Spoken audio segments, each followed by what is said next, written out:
بسم الله الرحمن الرحیم. شروع کوم د ډیر زیات بخونکی او د ډیر زیات مهربان رب په نوم باندې. السلام علیکم ورحمت الله وبرکاته. امید در کوم چې تاسو ټول به ټیک ټاکې د صحت نه به خوند او مزې اهلی. الله پاکم خوشاله آباد او تر تازه ساته. الله پاک دې زمونږ او ستاسو ټول مسایل لا ختم کړي. الله پاک دې زمونږ او ستاسو ټولو د زړونو مرادونه پوره کړي. څومره چې زمونږ خویندې دي، څومره چې زمونږ ورونه دي، دا په تکلیف کې دي، دا په مشکلات کې دي، الله پاک دې د دوی د تکلیفونه، د دوی د مشکلات په خپل قدرت کامله سره دا حل کړي.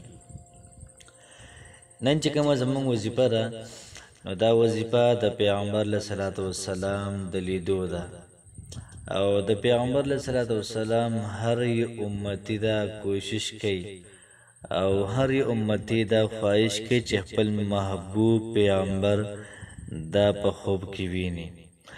د دوانو جهانو سردار مبارک د چا د مخه چې الله پاک د ځمکې پیدا کړي، د چا د مخه چې الله پاک د اسمانونه پیدا کړي، د چا د مخه د چا د خاطر د وجې الله پاک د خپل خدای څرګنده کړې ده. داسې پیغمبر، داسې محبوب پیغمبر چې امام الانبیا دی، امام الاولیاء دی. دا رنګه څومره چې پیغمبرانو لري ټول محترمو دا امامو.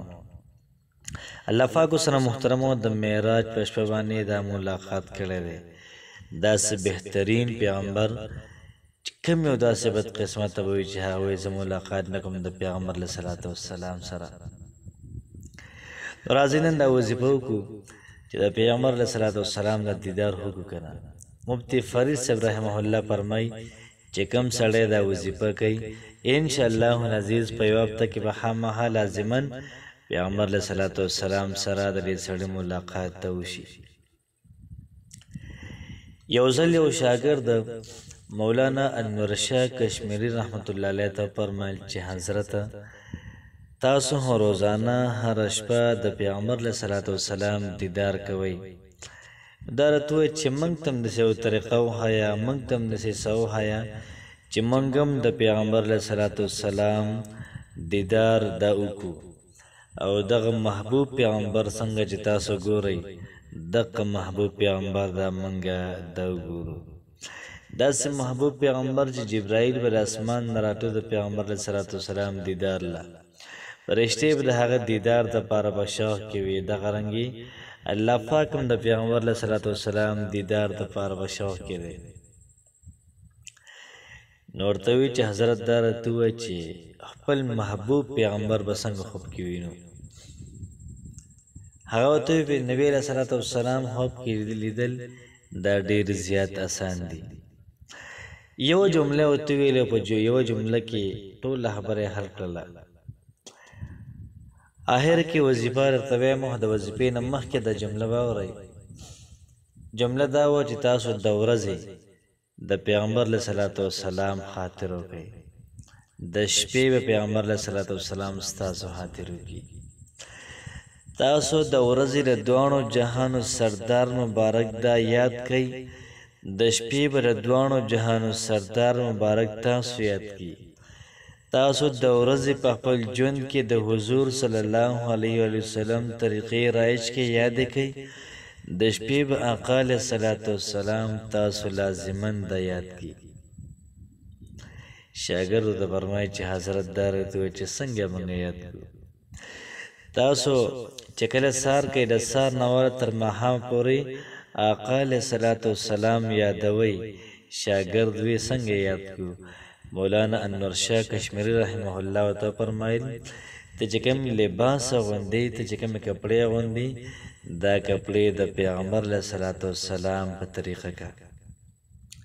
ته چې کوم ګرځې راتګ راتګ دا ناسته پاسته دا د پیغمبر علیه صلات وسلام په طریقه باندې کا. کو یو ځای کې واده دی، یو ځای کې حادي دی، هلته کې روټۍ خورئ، د پیغمبر علیه صلات وسلام په طریقه یې وخوره. په ولاړه باندې روټۍ مه خوره. په ګس لاس باندې روټۍ خوراک د شیطان کار دی، نو ته هم په ګس لاس باندې خوراک مه کوه. دغه رنګې پخې لاس باندې خوراک کوه. ته په واده کې یاد ساته پیغمبر علیه الصلاة والسلام د محشر په میدان باندې به حضور پاک صلی الله علیه وسلم به تاسو یاد ساتي. ته د ورځې پیغمبر علیه الصلاة والسلام یاد ساته، د شپې به لازمن ته یاد ساتي. خپل لباس کې د پیغمبر علیه السلام طریقه، په خپل خوراک کې د پیغمبر طریقه، دغه رنګې په واده غم حادی کې د پیغمبر علیه السلام طریقه، او دغه رنګې په مړي کې په هر یو څیز کې د پیغمبر طریقه شروع کا. په شکل کې د پیغمبر علیه الصلاة والسلام طریقه شروع کا. که ته سړی، که ته هلکې، که ته بوډای، خپل ژوند د پیغمبر علیه الصلاة والسلام د ژوند مطابق ساز کا. که ته چېرته جنۍ، نو خپل ژوند د فاطمه رضی الله تعالی عنها په شان ساز کا. ته خپل ژوند د فاطمة الزهرا په شان ساز کا. ته خپل ژوند د عایشه صدیقه رضی الله تعالی عنها په شان اساس کا. ته بیا تماشه کوه چې پیغمبر علیه الصلاة والسلام تا سره ملاقات کوي که نه کوي. دا خبر د مولانا انور شاه کشمیری رحمه الله وه. د ورځې به دا کار کوو، خو چې کله موږ د ماسخوتن لمونځ وکړو نو بیا به یو وظیفه وکړو. وظیفه داسې ده چې موږ به 2 رکعته نفل وکړو. 2 رکعته نفل موږ وکړل نو موږ به سورة الفاتحه وایو، الحمد. بیا به د الحمد نه بعد سورة الاخلاص یعنی قل هو الله احد دا به 50 پیرې وایو. چې کله موږ 50 پیرې ویلې او که نور ځان لپاره اسانوي نو قل هو الله احد په یو رکعت کې 50 پیرې وایي. په دویم رکعت کې به الحمد نه بعد سورة الاخلاص یعنی قل هو الله احد دا 50 پیرې وایي. نو په دوان رکعتونو کې به ستا سورة الاخلاص دا به 50 پیرې راشي. چې کله دا وظیفه وکړله، دا مونځ هم وکړو، نو بیا به د هغې نه بعد پیغمبر علیه الصلاة والسلام باندې 1000 پیرې دا درود شریف وي. اللهم صل على سيدنا محمد، اللهم صل على سيدنا محمد النبي الأمي. تاسو تسکرین باندې ښکاري اللهم صل على سيدنا محمد النبي الأمي.